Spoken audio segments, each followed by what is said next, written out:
Welcome to the Positive Sports Podcast. I'll be your host this evening, Ed Montana. Alongside me today, my crooked hat brother, Alex. Alex, how you doing today? What is up, my brother? Hey, have you ever thought about doing this show? Like, we've been in Texas a long time, Yeah. and you have not lost your accent quite as much as I have. But we've lost our New York accent quite a bit. You more than I. Yeah, absolutely. But I have the most generic fucking voice there. Where's this guy from? He's from everywhere. Everywhere except New York. Have you ever thought about, like, maybe we should do one episode back in our New York accents? Straight up Guido, Brooklyn, Bensonhurst. Bed-Stuy. I'm down. That'll come naturally to me. All right, what do you want to talk about first? Let's do it. Man, let's You want to do it. this episode? No, not this episode. No, you need more practice than I do. That's probably true. This is episode 29. The Dave Magadan episode. The who? This is probably a little before your time. Dave Magadan, he was the guy the Mets called up in 1986. He played first base. And he had one good game, and it was a bomb game, but it was the game that the Mets clinched the division in 1986. Is he in the Mets Hall of Fame or something? I mean, is his number retired? He's not even in the Magadan Hall of Fame. Like, his own family doesn't even know who he is. I don't even know how you spell Magadan, but I don't know. I don't either. But during your time, my brother, come on, man. 29. Rod Carew. Oh, A real Hall of Famer. Rod Carew. I love that guy. Come on, man. He had the angel's head and the afro used to puff out on him. God, how could I miss that one? Base stealing. Was he a base stealer? Yeah. He was, right? Yeah, I mean, he was all around good player. How do I remember? You don't remember. You read. I mean, let's face it. You're not that old. I remember. I'm damn near 50. I remember back in my day. Come on, man. The 80s babies. All right, let's get into it, man.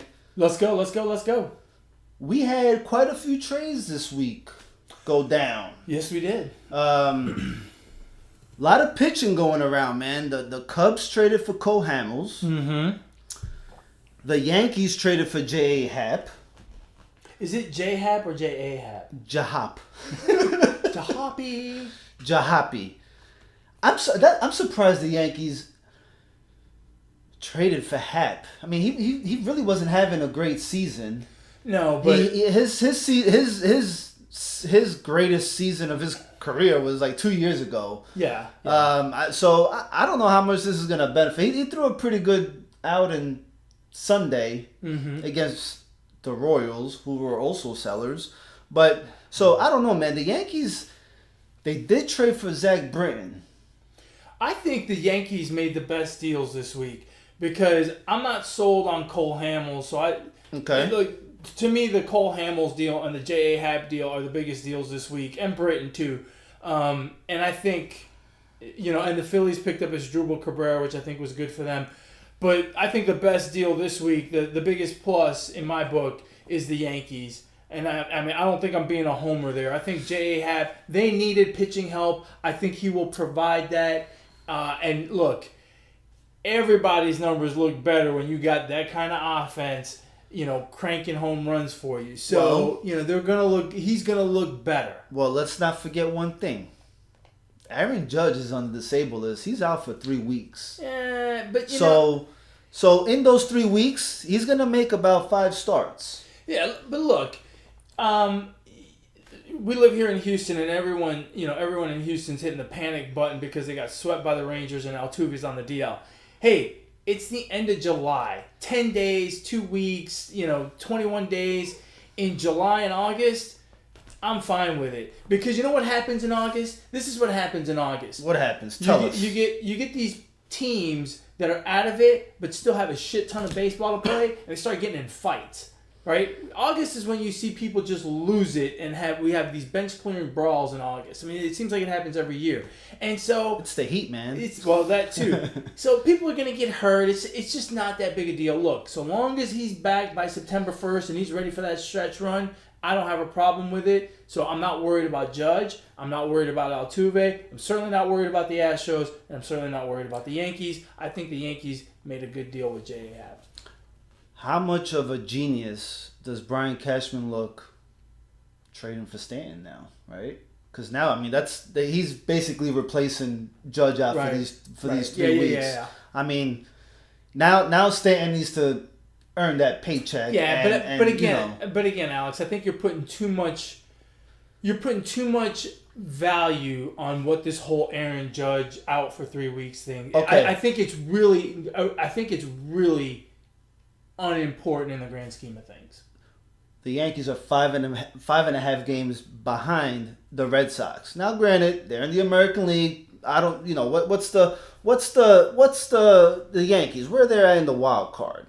Okay, they're 5.5 up in the wild card. Okay, they're gonna make the wild card. Yeah, but you got hot teams behind them. You got Seattle, Oakland Angels that are playing good. Seattle's cooled off from the All-Star break. And you lose a big bat like that. Aaron Judge he's damn near hitting 300, which is pretty damn good for him. On top of that, their pitching is not all that, bro. No, it's not. It's not all that. But them not getting a starter, and I feel like this getting Zach Britton. Okay, on top of Britton, you got Chapman. And you got Robertson, I think, as their relief. It feels like they're just putting a Band-Aid on their starting rotation. That's what it feels like. Again, I agree that the Hap deal is good, and I think it is the best deal that we've seen this week. My point is, look, they're 5.5 up. There is no wonder who's going to make the playoffs as far as the top 4 are concerned. It's going to be the Red Sox and the Yankees out of the East. It's going to be the Indians out of the Central. And it's going to be the Astros out of the West. The only drama is who's going to win that last wild card spot. And there might be some drama if the Red Sox cool off. There might be some drama as to who's going to win the East. But other than that, there's no real drama, bro. These teams, the Yankees are not... The Yankees didn't pick up J.A. Happ because, oh my God, we lost Stanton. We lost Judge for 3 weeks. They picked up J.A. Happ because they're positioning themselves for the playoffs. That's what these teams are doing. There's no wonder who's going to make if they're going to make the playoffs or not. The Yankees are going to be in it, believe me. And it's just a matter of can they shore up that pitching staff and that bullpen to support that offense. And hey, you don't even need that much pitching when you've got that much offense. Provided they come back healthy, it's really not a big deal. Same thing with the Astros. The Astros need bullpen help. They picked up a catcher this week, which is great. They need a catcher, but their real problem is the bullpen. And they did actually. And Altuve going out, it's just not that big a deal. Well, he's on the 10-day deal. They picked up Ryan Presley from the Twins, whose numbers, whatever. He's a reliever. But but they still went out there and they addressed their needs. Yeah, but I mean, he's no better than anything they have in the bullpen right now.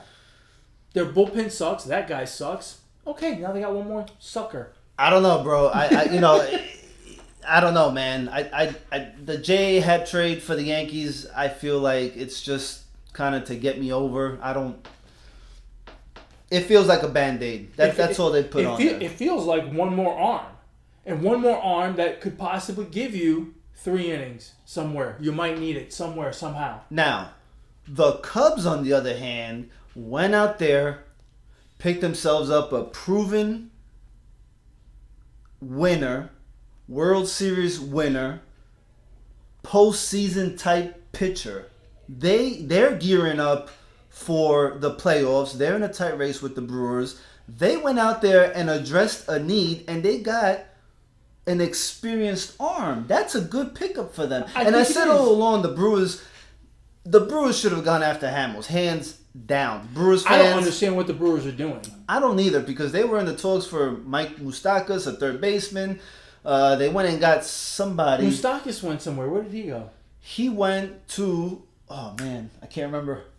Man, help me out. Well, hold on. Let's go back to the Cubs. Okay. I think it's a good deal for the Cubs. My only problem with Cole Hamels is I think he's done. I think he's shot. Well, that's because you haven't been hearing about him, only because he's been pitching with the Rangers. And the Rangers, the only time they're on primetime is when they play the Astros. Someone good. Yeah.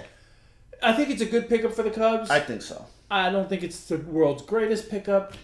If I had to compare, I would say J.A. Happ is a better pickup for the Yankees than Cole Hamels is for the Cubs. That's just my opinion. But it's close. Yeah, I think you're out of your mind.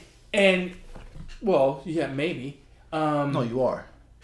I've been out in the hot sun all day. So I just said you're out of your mind. You are. Well, we'll see how it shakes out. The other thing is, with all these pitchers flying around, what are the Brewers doing? They need pitching help. Yes. What are they doing? I don't know, man. I don't know what the hell they're doing. It's just not. I don't know. They must not want to win. Do they not think they need pitching help? Because I think it's pretty obvious.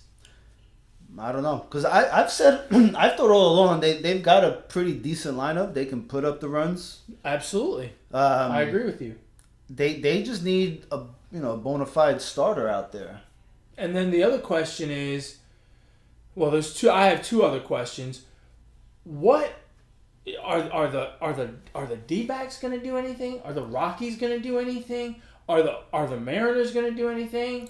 I'm sorry. Oakland might do something, but should they? Correction. Mike Moustakas actually got picked up by the Brewers. Another bat. So they got another bat. I don't know why. I don't and he's not all that of an infielder either. Like he's a liability defensively. Yeah. I think he's a liability flat out. So I don't know what. See, again, I'm gonna say it. That it just looks like a team putting a Band-Aid on what they really need. They really need pitching. They went out there and picked up another bat. Now you got to shift your infield around. You got to switch. Travis Shaw, put him on second base. I don't understand. I don't understand. I don't get what they're doing. I don't understand what the Mariners are waiting for. I don't understand what the Diamondbacks are waiting for. The Diamondbacks are in the hunt. They are seriously in the hunt for the division and the wild card. They're in the hunt. Same thing with the Rockies. What are you doing? What are you doing? And the D-backs have good pitching. Man, go out there and do something. And then my last question about this trade deadline, what are the Nationals doing? Are they buyers or are they sellers? What are they doing? They're only 5 games out. Damn. But what are you buying or selling? And if you are 6 after Sunday. If you're a buyer, what moves are you making? What needs do you have, and are you going to address them? Obviously, I think they need bullpen help. There's been a bunch of bullpen guys flying around. They've done nothing. So if they're buyers, they're not paying attention. And if you're a seller, are you selling Bryce Harper? If I was GM of the Nationals, you've heard me say it before, I'm selling. I'm selling at this point. You got to sell. I don't. Because if you're wanting to pick up another bat or another pitcher, they don't have the prospects. They're all called up. Yeah. They're all called up. So what are you doing? 3 managers in 6 years.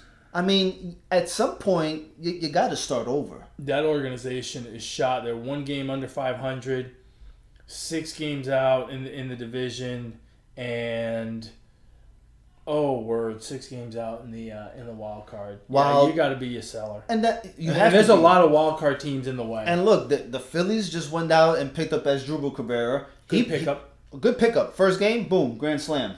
I don't think he's going to do that every game, but probably still, it's a good start. I'm sure they would like for him to. And then the Braves picked up Brad Back, a relief pitcher from the Orioles.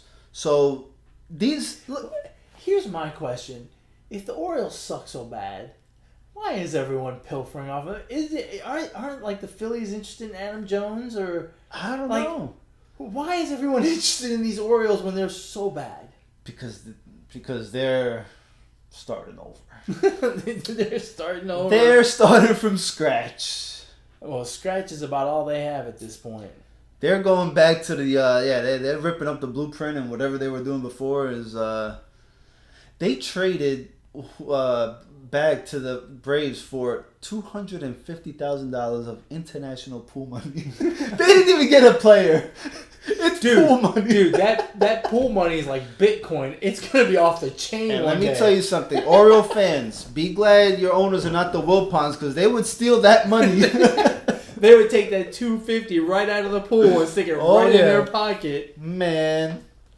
So $250,000 international pool player money.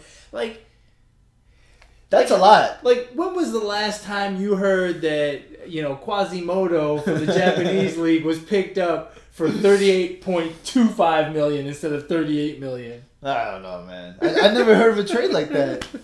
Well, that pool money, people are trading that pool money. I'm telling you, it is Major League Baseball's version of Bitcoin. Yeah. It's some shit that no one has any value for, but they throw it around like, hey, there's an extra $250,000 for you.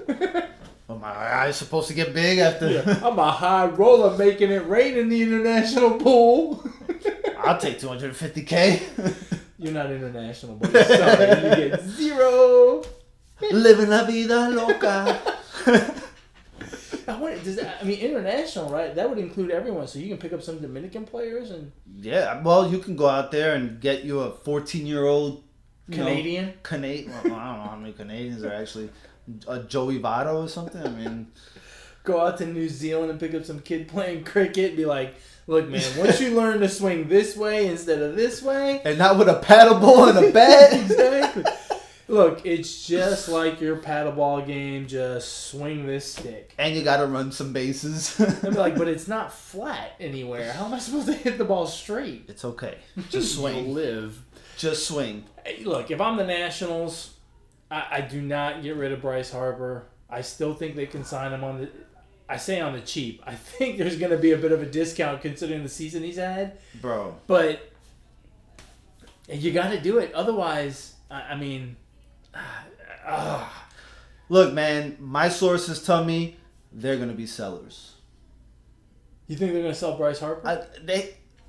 Bro, you have to. You have to. At this point, I didn't ask you if I had to. I said, do you think they're going to... Rizzo has to. The GM has to. Yes, I think they will. They will. I think they will, man. I mean, look, man. The Phillies are making moves.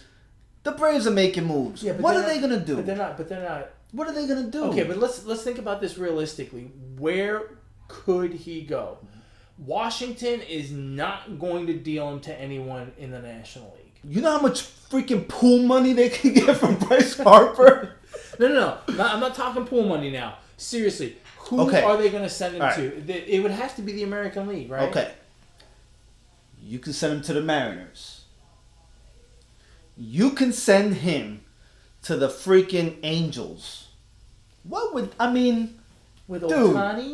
Bro. I don't want anyone... In Hollywood? I don't want anyone intruding on my Ohtani MVP. Look, the Dodgers didn't give up their best prospects for Machado. Well, yeah, because he hits the free agency market. Okay, well, now they have their best prospects in their in their pipeline. Well, but that to get Harper. But that's the problem with moving Harper. I think is the Nationals are going to want your best prospect, and no one's going to give you your best prospect because he's in the last year of his deal. So that's why you're telling me I think it's almost too difficult to move him as well. The Dodgers would be smart to trade for Harper.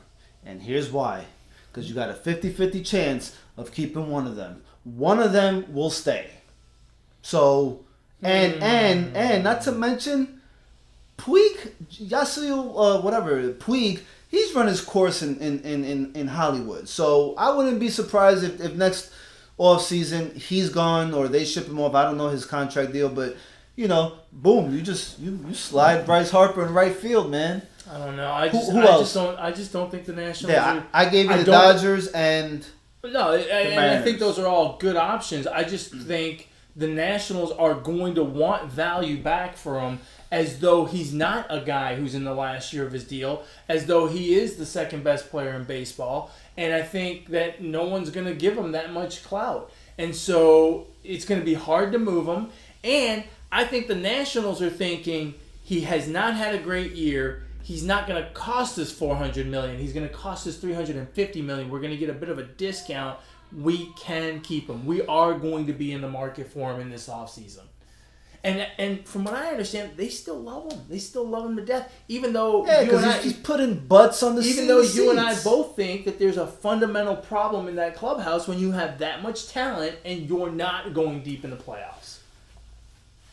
The GM and the owners love him because he is putting ass in the seats. If they're smart enough and they see what he's done in the postseason, they'll be smart enough to move him? Like Alex is smart and move his ass out of Washington and get something for him. They need to re-up their prospects. If they don't move him, and then he signs someplace else, yeah, are you going to send your resume to the owner of the Washington Nationals and tell him that you're going to be the new GM? I'm going to send him an email after this show. You're going to send him clips of this show? Hell yeah.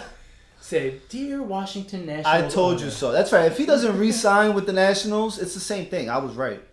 Yeah, technically. Right? Technically. So, and then the other question is the Mets and Jacob deGrom. Again, you think... I swear to God, you must be great around garage sale time because you want to get rid of you want to get rid of everything and everyone. I should have you come over to my house garage sale weekend and get rid of some of the clutter in here. But seriously, you think the Mets should sell Jacob deGrom? Man, it's hard to say, man. I mean, look. I'm not confident in the owners. I'm not confident in the Wilpons that they're gonna get the right value back for Jacob deGrom. That's what so worries me. now you're saying keep him. But that's what worries me. It's like, damn if you do, you damn if you don't, bro. I think you got to rebuild around Jacob deGrom. I think you got to rebuild around this pitching staff. Yeah, because they're pitching pretty damn good. Yeah. Exactly. As of late, it's just that we're not scoring runs. You got to get bats. So I don't know. Do we need to fucking get those bats from cricket? But my point is that might help.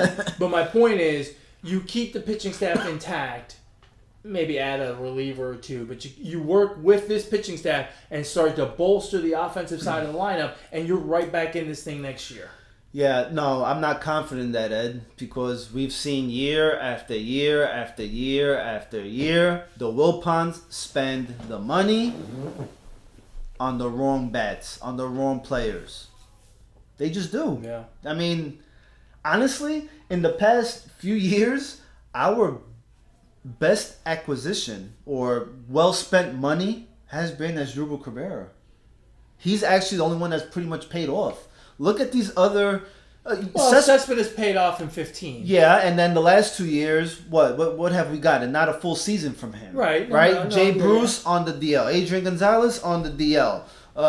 Did Adrian who else? Gonzalez even make it on the field for the Mets? He has for a little bit. Jose Reyes. Oh my God, Jose Reyes.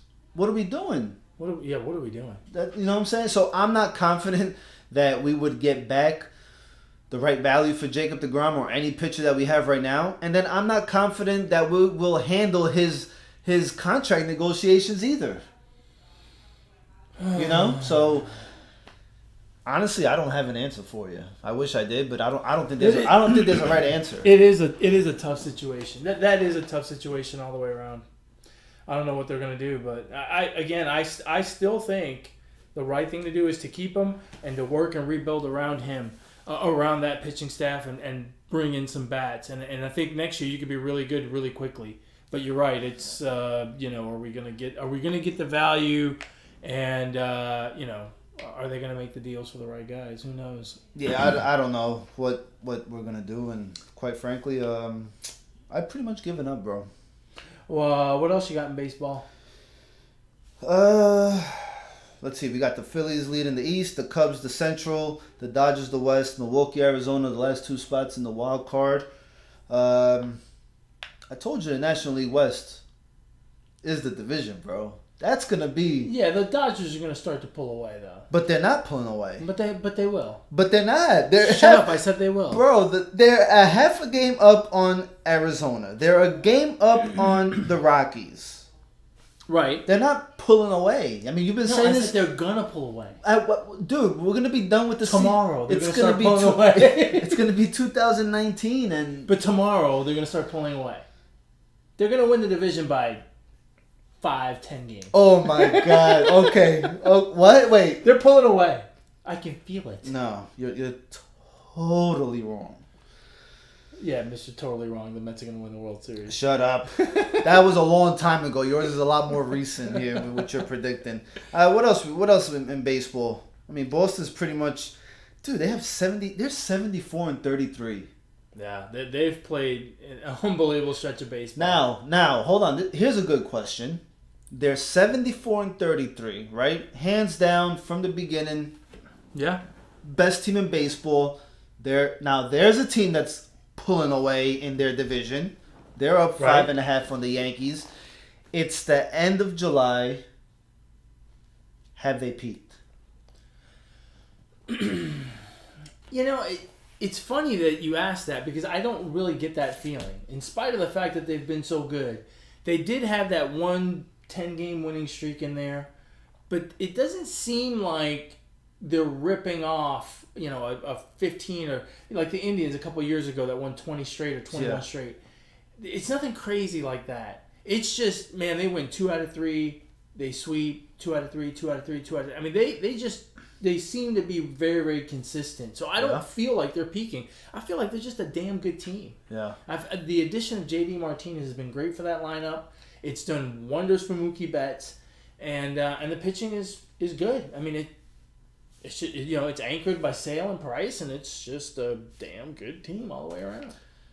Yeah, I'm afraid that they may be peaking.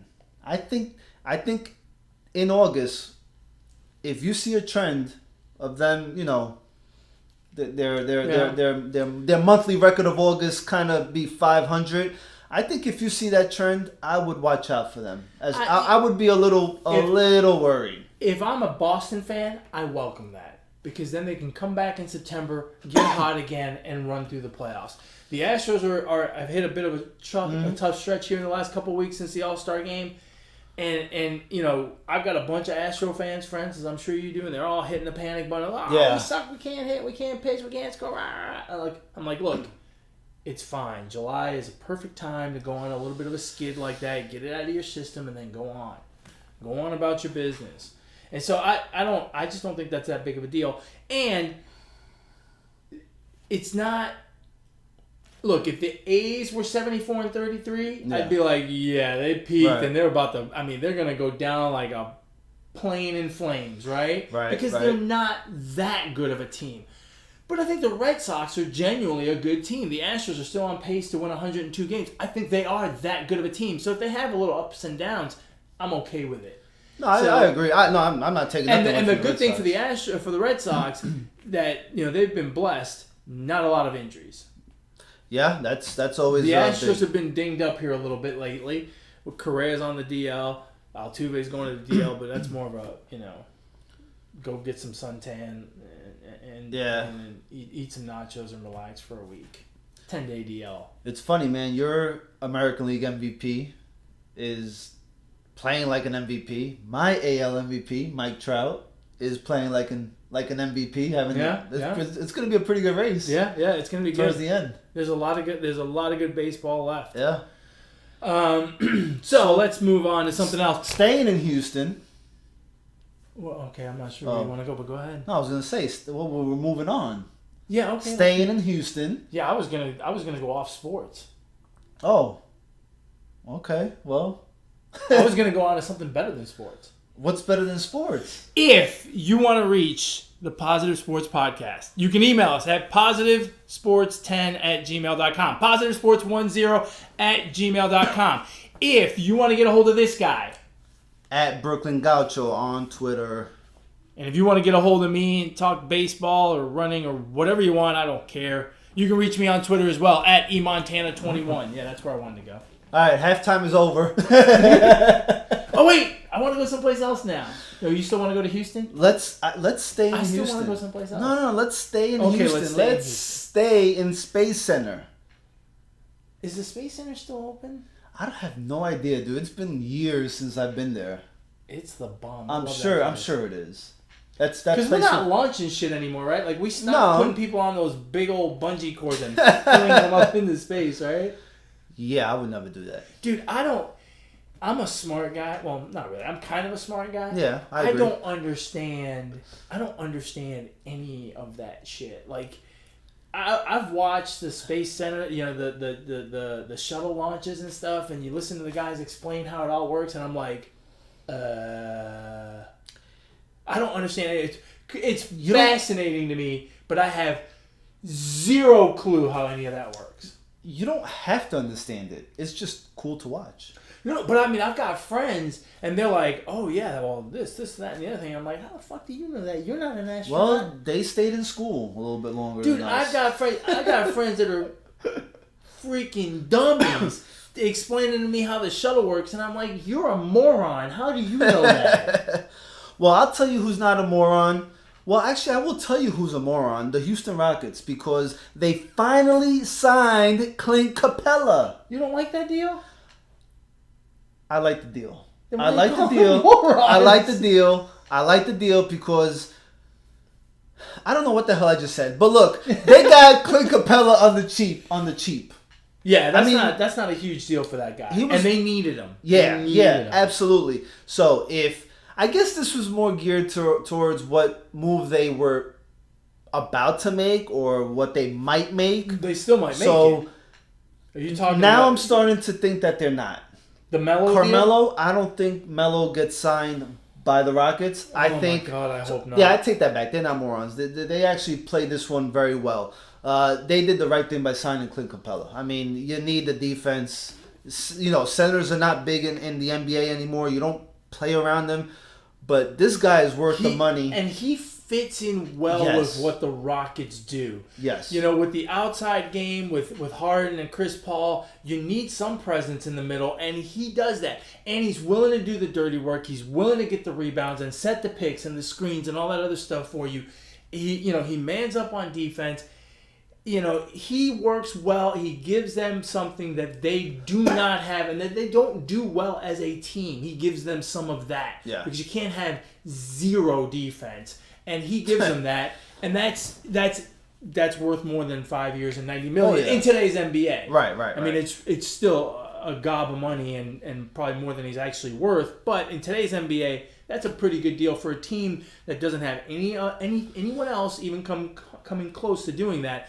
And quite frankly, if that gets them to stop this Melo train, then it's twice as good. Right. Because picking up Melo would be a catastrophe for the Rockets. I'm not sure what took so long with signing Capella. I'm sure that the numbers and all that stuff. But this is the absolute right move for the Rockets. Plus, you lost Trevor Ariza, who was pretty big for them last year. I mean, he played pretty well. He's a good utility player, for lack of a better word, to use a baseball term. But he could still lock you down on D. I mean, he played pretty good perimeter defense. For them. So that was a big loss. So I mean, when you have on one side, on one wing Harden, and on the other wing Chris Paul, you need Capella in the middle, man. Absolutely. I mean, is this a good move? Can we say the Rockets are playing chess while everyone else is playing checkers, like Boogie Cousins? Yes, the Rockets, an NBA team, a franchise, finally played chess. That's right. Yes. I mean, not to the level of DeMarcus Cousins, because he's playing. I mean, he's playing chess with those Russian grandmasters. Oh yeah. You know what I'm saying? Right. And then there's the Rockets that are playing regular old chess with Grandpa, and then there's the rest of us that are playing checkers and drooling on ourselves. Yes. The Rockets definitely played chess on this one. And then there's the rest of us that are watching the space show and go, I think okay. So now, good deal for the Rockets. I agree. Where do you think Melo goes? Hopefully he's gonna get signed. Someone's gonna sign him. Hopefully home. Home is not a team. He's gonna go to a home team. So he's gonna go back to New York. I don't know. I mean, I don't know. I just Someone's gonna sign him. Yeah, no, I agree with you. Someone's gonna sign him because that's the way the NBA works. But who needs Melo at this point? You don't think the Heat could use him? For what? What do you mean for what? They can use another scorer. They don't have. He's not at this point. He's not a scorer. You don't think he can still get buckets? Come on, man. No. Melo. No. He can get buckets. If his name was Huckleberry Finn, he couldn't go get buckets. Bro, he shoots 70 times a game. I mean, that's one before. Yeah, he's gonna get 2 buckets and the team's gonna lose by 30. I don't. Man, I'm at a loss. I am truly at a loss as to where he can go. I guess the Heat could use him. I mean, there's a lot of teams that probably could use him, but I just don't see. And here's the other thing: how motivated is he going to be to go anywhere other than the Warriors, Lakers? How motivated is he going to be to go anywhere other than a team that's on the precipice of a championship? Well, here's the deal. My understanding is he can sign for the the league minimum or something like that. Right, because he's still getting paid off that. Yeah, that Well, he already got paid. He got bought Right, out. I'm sure he asked for that money in a briefcase right then and there. Oh, you want me to sign this buyout? I need the cash. Yeah. So and they had to like open it and look at it. He actually counted the money. He stuck it in the little machine. Oh yeah. Drug dealers yeah, right. Mello, if you're hearing me out, bro, I can be an agent. This is how you do it. Okay? You don't want to come off the bench. I understand that. You got a lot of pride, and that's fine. Why not tell a team, hey, I'm gonna be your primary sixth man. I'm willing to budge. I'm willing to be a sixth man. Swallow your pride a little bit and get paid more than what the league minimum is gonna be. Because I guarantee you, a team will bite at that. Yeah. Because they don't want to pay you, bro. You're not a starter anymore, okay? And I will welcome you back with the Knicks. I'll take you back, okay? Because the Knicks are on the rise. They're on the rise. You just need a role off the bench, bro. Come off the bench. You get paid $10-15 million to be a sixth man, all right? So and you're going to polish up your resume and be an agent as well. Bro, I got a long resume. Let me tell you. No, you don't, because you got zero fucking experience. What do you mean experience? I'm logic, man. I'm speaking logical. I can't. You're ridiculous. Tell me, bro. It sounds like a good idea. I agree. It sounds like a good idea, but I don't know. I don't know we what I was gonna do. I got one to believe.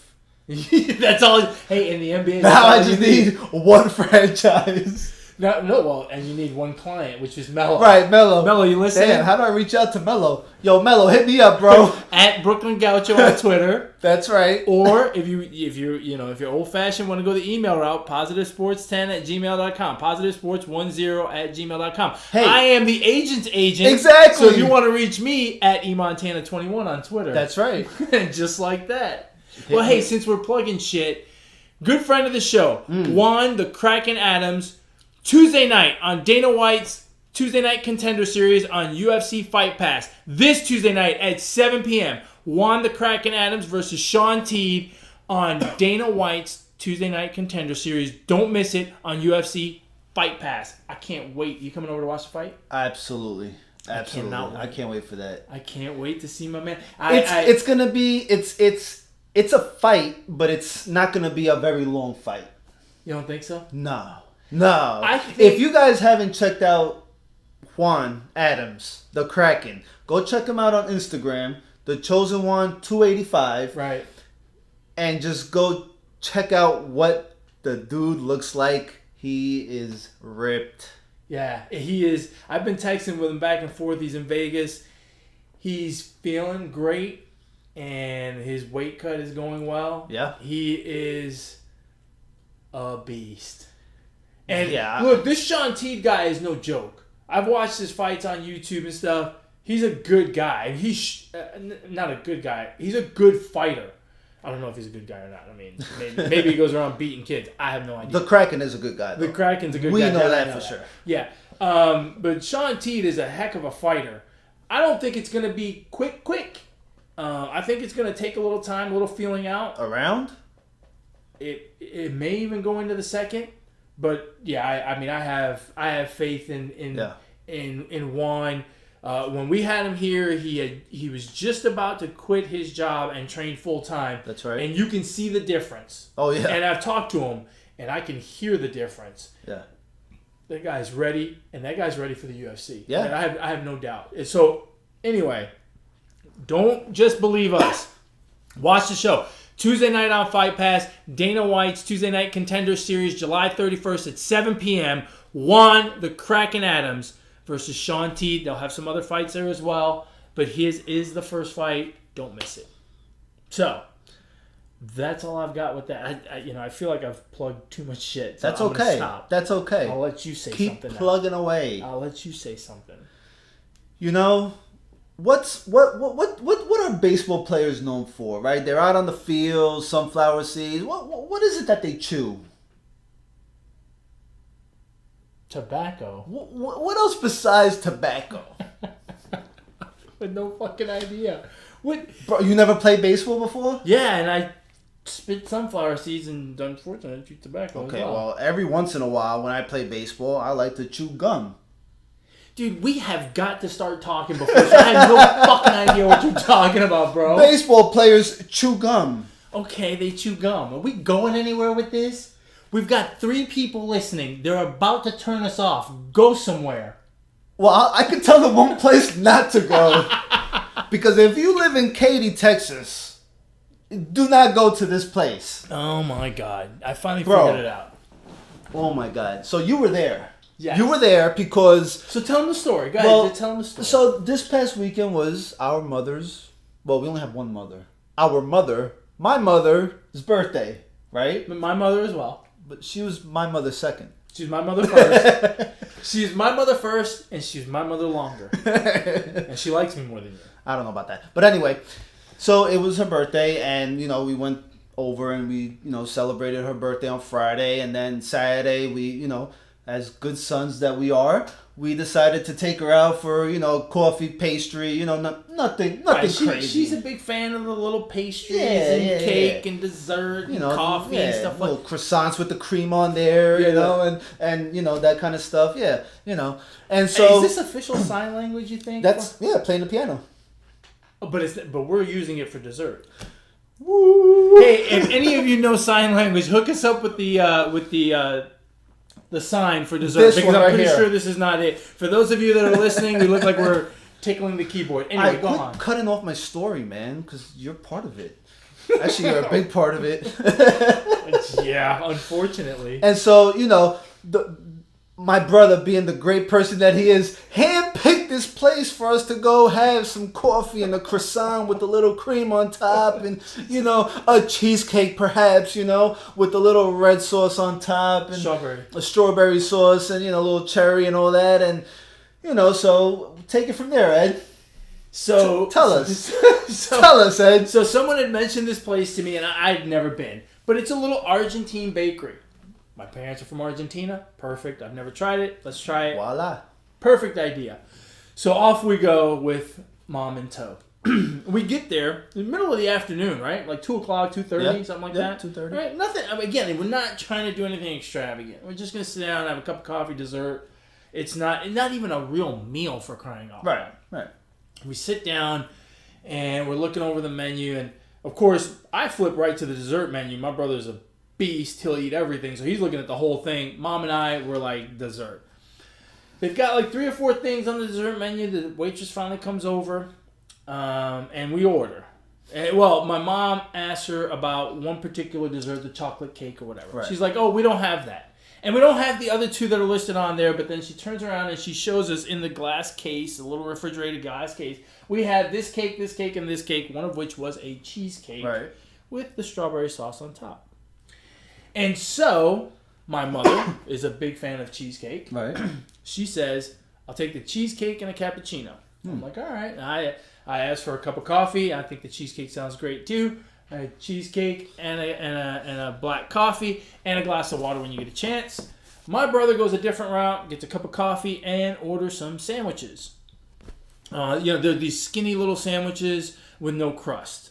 That are popular in Argentine restaurants. So anyway, off we go. Eating like a little kid. That's right. Cut off the crust. Take the crust off. Yeah.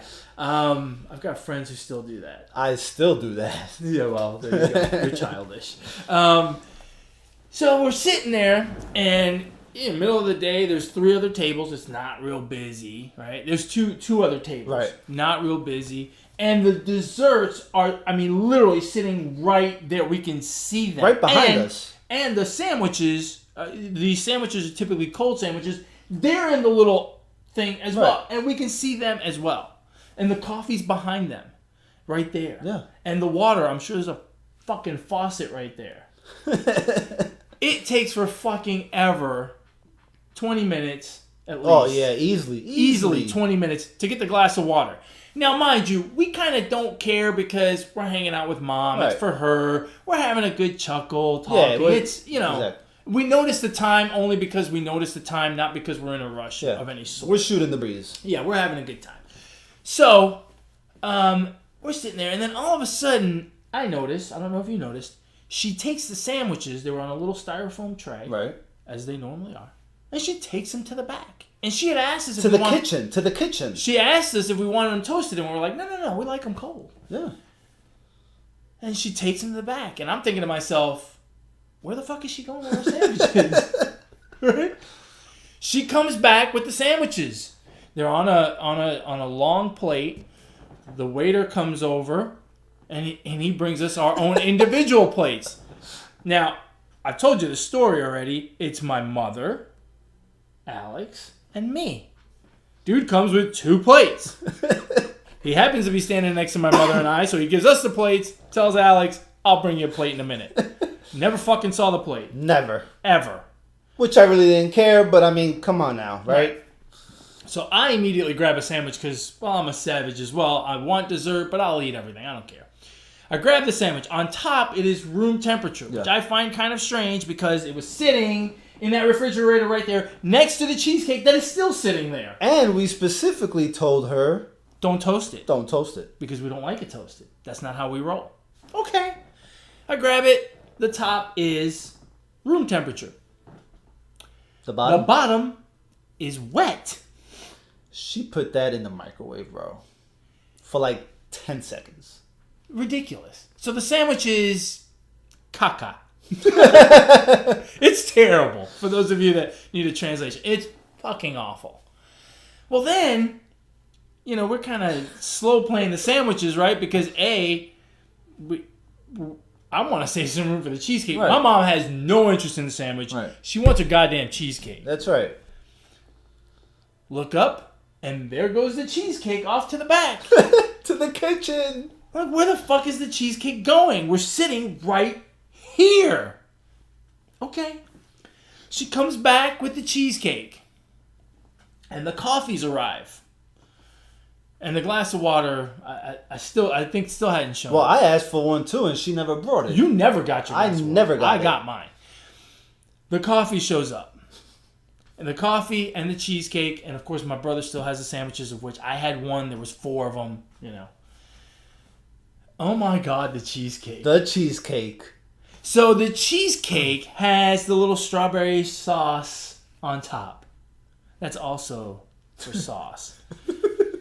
With 2 cherries. Mine had 2. My mother's only had 1. She was a bit peeved, but it's probably best that way.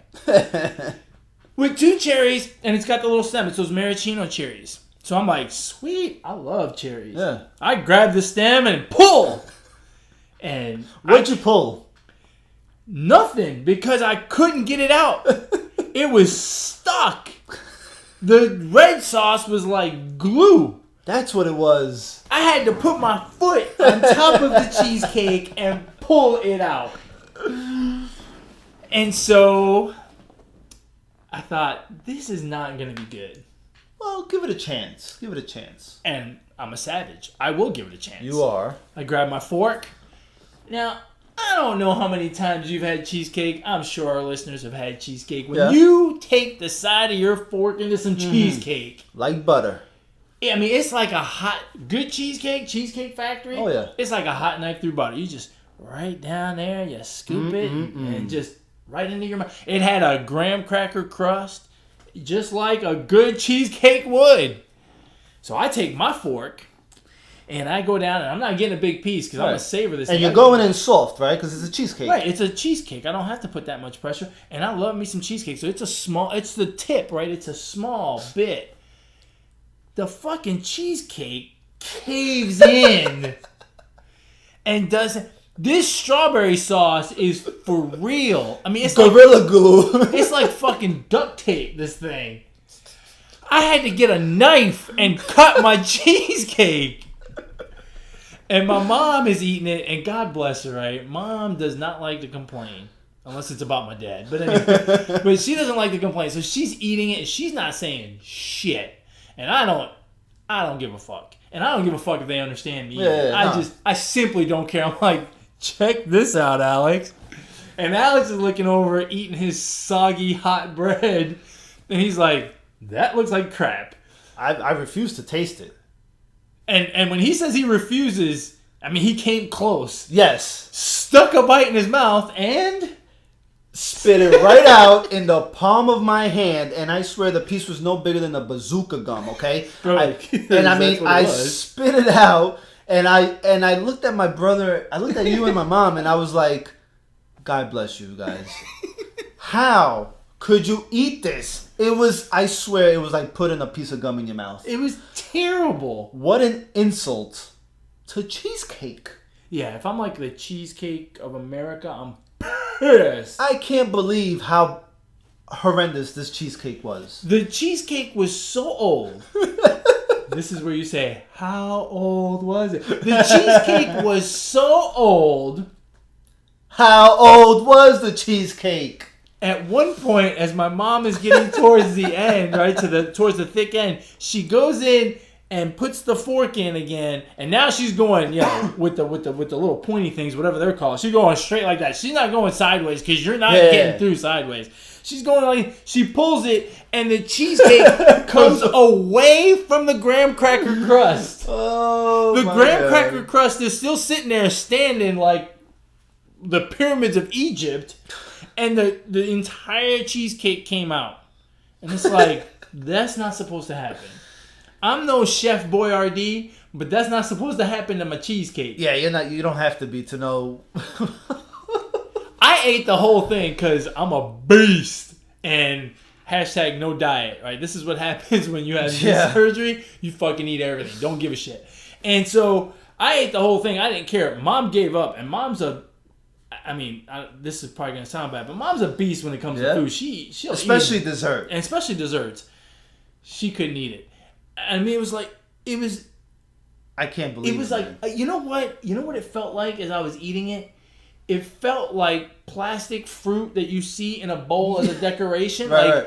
I felt like I shouldn't be eating. I felt like it should have been a display piece of cheesecake. I don't know. They need the, what is it? The food FDA? Administration? Something whatever. like that. That was horrendous. I don't know how you... I don't understand how you guys ate a whole slice of cheesecake. Dude, that was some nasty cheesecake. It was terrible. I ate the whole thing though. Nonetheless, we had a great time. I couldn't stop laughing, and at some point, it just became a. I don't care how bad this is. I'm gonna eat it anyway, just to show y'all that. Screw that. And then, so the service was terrible, the food was terrible, and then she brings the bill and she circles the tip suggestion section. The nerve! What nerve? Don't forget to tip me. And it went from 10, 15, 20, 25. It went 15 to like 35%, something like that. But it started at 15. She wanted a solid 15 for that food. I'm like, I am never going to... But honestly, it's good that it was that bad and not just kind of bad. Because if it was just kind of bad, like if just your sandwiches were bad, right, we would have talked and had, enjoyed it and whatever. But then at the end, you would have walked away and been like, that sucked. I hate my brother. You know what I mean? But because all of ours sucked, we all talked about it and we just laughed at how bad it was. My mother hates you now. We got back to the house and told my dad the story, and Alex goes, "Hey, Dad, we're going to take you out for your birthday, too." And look, I'm almost glad Dad didn't go because he was more pissed than we were when we told him the story. He's like, "You should have told them." And I'm like, man, as many things as was wrong with this. And as many more times as we're going to go back to the place. Exactly. Who really cares? Because we're not going back ever. Dad's face when you told him we were going to take him out for his birthday was the funniest part. I mean, talk about a visual fuck you. I thought he was going to spank me. Go like back in the day. Chachi, bring me the belt. That would have been hilarious. Well, you know what? You damn near deserved it after we told him that story. Because he was pissed. You deserve it. You're the one that took us there. Yeah, exactly. Yeah, I have no excuse. I felt so bad. You guys want to know of a good place to eat here in the Katy, Houston, Texas area, make sure you don't contact Ed at eMontana21 on Twitter. I will tell you where to not go. Oh man, we had a good time though. You know, mom's birthday. At the end of the day, that's all that matters, man. That's all that matters, Hanging out with family and friends is always a good time, and I mean, if the food is not good, whatever. Whatever. I mean, it's not like we don't go out and have good meals every now and then. We still lived to tell the podcast. That's right. That's right. Although I tell you what, we got back to mom's and dropped her off and stuff, and then we split. Right. And I was like, I was in the car, and it's only a 15-minute drive back home. But halfway here, I was like, uh-oh. And started to feel a little rumble, and I was like, uh-oh. Now, what would you have done if you I mean, there had to have been a time where you just absolutely have to go, and what would you have done? I mean, would you have I've gone to the nearest gas station and... Oh, yeah. Yeah, I'm not shitting in my car, bro. I mean... Those days, I'm out of diapers, bro. I can't. Why not? You can take it to the car wash. Someone else is going to clean it up. Who cares? Have you ever heard that? There's this clip of this woman that calls the place where she got her car fixed, and she's accusing them of leaving a steaming pile of shit in the backseat. My It God. is hilarious. So you got to Google that and listen to it sometime. But look, I've been on a cross-country trip in a caravan with 4 or 5 cars, and I've had to pee. I've peed in a bottle, to not pull over. That's not bad. And if it was a deuce, I mean, I'd pull over and. Or do you just run every red light? No, because then if you got in a wreck, the shit would come flying out of you in the car anyway. Or what if you get pulled over? That might get you out of the ticket too. just be like, officer, I need to get out of this car. You don't understand. That would be terrible. If you got pulled over. Yeah, that would suck. That would suck. Because then your eyes start to cross, and the cop thinks you're making fun of him or something. Just pull over. Just pull over. Oh my goodness. Well, so anyway, if you guys have anything good, any bad restaurant experience stories that you want to share with us, go right ahead, man. You can email the show at positivesports10@gmail.com, positivesports10@gmail.com, or you can just reach out to my brother, DM him some really cool stories at Brooklyn Gaucho. You can do the same thing to me at eMontana21 on Twitter. You got anything else you got to shout out? No shout out today, man. No shout out. Did you not know we were gonna do a shout out? Did you forget? I just don't have a shout out, man. Every episode, I can't have a shout out every episode. They're golden, so they need to come. Dude, we do a show once a week. Yeah, well, I mean, I don't have a shout out, bro. Fine. You can shout me out if you like. I do have a shout out. My shout out goes to Lawson Craddock. Today was the final stage of the Tour de France, and Lawson Craddock came in dead last. Why does Lawson Craddock get a shout out then? Lawson Craddock is from the Houston area. The velodrome here in Houston was destroyed by Hurricane Harvey. And Lawson Craddock, in his first Tour de France, is very excited. The first day, 3 weeks ago, for those of you that don't know, the Tour de France is a 2,100-mile race, bike race, around France, made popular in the 90s and early 2000s by one Lance Armstrong when he won it 7 times and subsequently got stripped of all 7 titles. However, they continue to do this race every year. On the first day, 3 weeks ago, Lawson Craddock, excited to be there, crashed. Happens all the time at the Tour de France. Lawson Craddock broke his scapula that day, which I believe is in your shoulder. And to abandon a 2,100-mile race, especially when you crash on the first day, is not unheard of. Lawson Craddock said, no, I will not abandon. I will continue. He finished that first stage, and he finished dead last, of course, because he was in that crash. Barely made it to the finish line that day. But the next day, he got on the bike again for another 100 miles or so, and went ahead and continued to do that for 21 days. All the while, he said, you know what? I'm going to raise money for the Alca Velodrome here in Houston that was destroyed by Hurricane Harvey. For every day that I complete here at the Tour de France, I will contribute $100 of my money, and I encourage all of you to donate as well. He's raised, I don't know how much money, but he's raised quite a bit of money to renovate that velodrome. And today, he completed the Tour de France. Damn. Dead last, over 4 hours behind the winner, but he completed it. The power of the mind to ride for 3 weeks. That broken scapula might be healed by now. I don't know. But to go 3 weeks on a bike for 2,100 miles around France is something special. Especially when you know you have zero hope of winning. But that guy finished. And a race that started with 176 riders. He was 176th on the very first day of the Tour de France. He moved all the way up to 145 today. 31 people abandoned. Lawson Craddock did not. He completed it today. He came in dead last out of the gentleman that finished, but he completed it. My shout out goes to Lawson Craddock for your toughness, your resilience, and for doing something good for the city of Houston. My hat's off to you, my friend. Thank you. Hell yeah. And with that, we've come to the end of episode 29, the Rod Carew episode, or the Dave Magadan episode for you old-time Met fans. Folks, I don't know how else to say this. Ignore the bad food. Have fun with your family and friends. Ignore the injuries. Finish the Tour de France. But most of all, ignore the negativity. Be the positivity. Peace.